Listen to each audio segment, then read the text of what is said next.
Good afternoon, and thank you for the opportunity to present. My name is Andrew, and this presentation focuses on a young adult transitioning out of foster care. I'm going to walk through Jordan's case, break down the main issues he is dealing with, and apply two theoretical frameworks to better understand what is going on.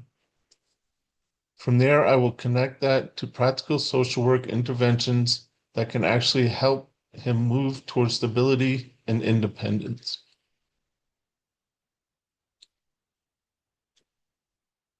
Jordan is a 19-year-old who recently aged out of the foster care system. He has been through 8 different placements since the age of 6, so consistency has not really been part of his life. Right now, he is in a transitional living program, which gives some support, but it is limited and not meant to last. These programs help short term, but they do not replace having real support in his life. He did graduate high school, which shows some resilience, but he is struggling with basic things like managing money, finding stable work, and building relationships. He also reports anxiety and isolation. He wants to go to community college, but the process feels overwhelming and he does not have anyone helping him figure it out, so he feels stuck.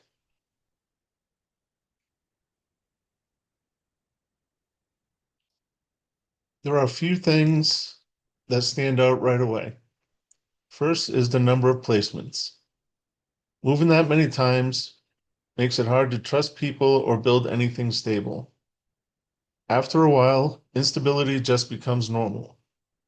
Second is the lack of real support system. He does not have consistent people helping him with things like finances, work, or school, which puts him beyond compared to other people his age. Third is his anxiety and isolation. That is going to kill motivation and make it harder to take action, especially when everything already feels overwhelming. At the end of the day, he needs structure, guidance, and consistent support if he is going to move toward independence.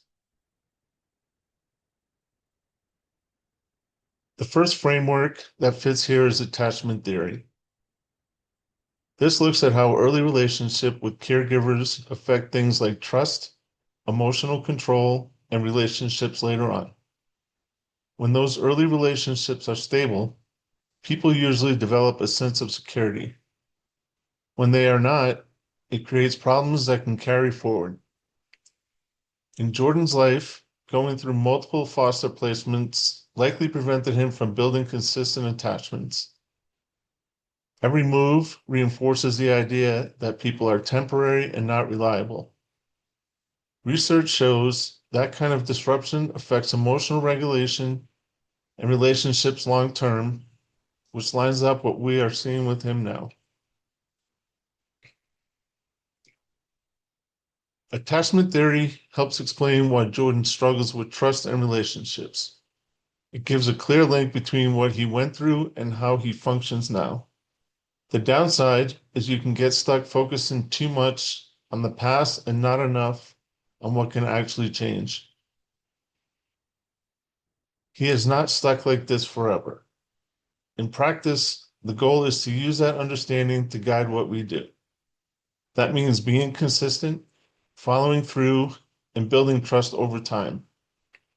It also means helping him develop better coping skills and giving him a chance to build stable relationships that actually last. The second framework is the life course perspective. This looks at how experiences over time shape where someone ends up. It focuses on transition, timing, and how environment and relationships affect development. Timing is a big part of this. Jordan is being pushed into independence at a point where he does not have the same support or preparation as others. This perspective also shows that relationships still matter even after leaving foster care. The presence or absence of support continues to affect outcomes especially during major transitions like this. The life course perspective helps connect everything. It shows how his past instability and lack of support are directly tied to what he is dealing with now.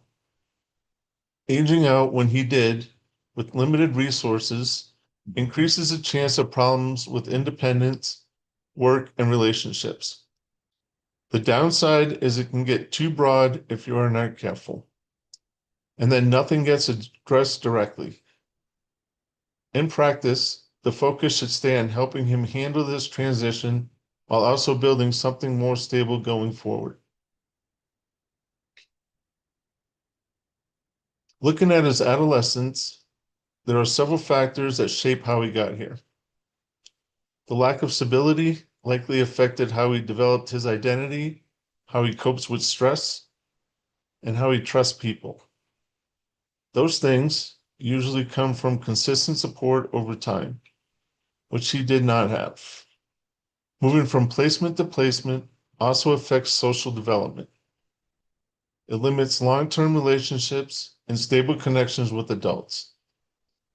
Without that sense of belonging or direction, stepping into adulthood becomes a lot harder. That helps explain why he is struggling with independence, anxiety, and relationships now.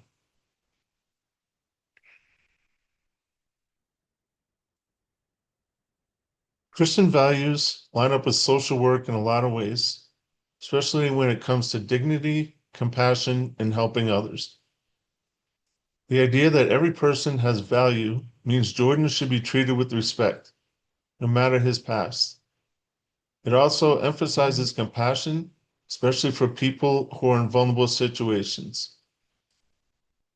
Youth aging out of foster care are one of those groups. There's also a focus on justice and advocacy, which means making sure people like Jordan actually have access to the support they need instead of being left to figure it out on their own.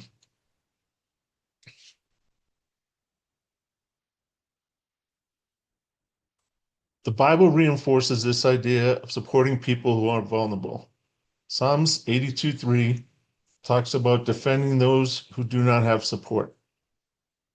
Matthew 25:40 focuses on serving others, especially those who are often overlooked. And James 1:27 directly talks about caring for orphans, which connects to people who have been in foster care. Jordan falls into that category as someone without a strong support system.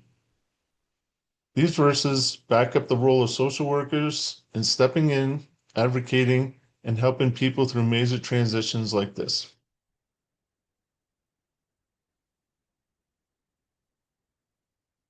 When it comes to intervention, the focus needs to be on building stability and helping him function independently. First thing is trust. With his background, consistency and follow through matter. He needs to see that support is actually there and not going to disappear. He also needs help with basic life skills like managing money, finding work, and figuring out school. Those are areas where he likely never had much guidance. Connecting him with community resources, mentors, and education support can give him structure. On top of that, addressing his anxiety and helping him build coping skills will make it easier for him to actually take action.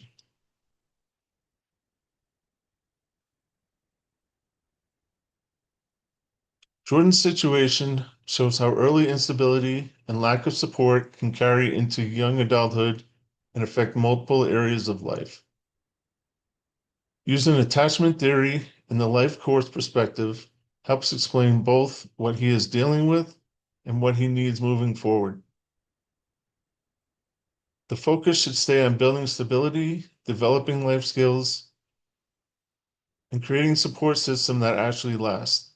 Social workers play a big role in helping people like Jordan get through this transition and improve their long-term outcomes. Thank you for taking the time to listen to this presentation. Jordan's case is a good example of how early instability and lack of support can carry forward into young adulthood and affect multiple areas of life. Using these frameworks helps make sense of what he is dealing with, but more importantly, it shows where intervention can actually make a difference. As social workers, the goal is to provide consistent support, build trust, and help individuals move forward. Help individuals move towards stability and independence. Excuse me. That is what ultimately drives better long-term outcomes.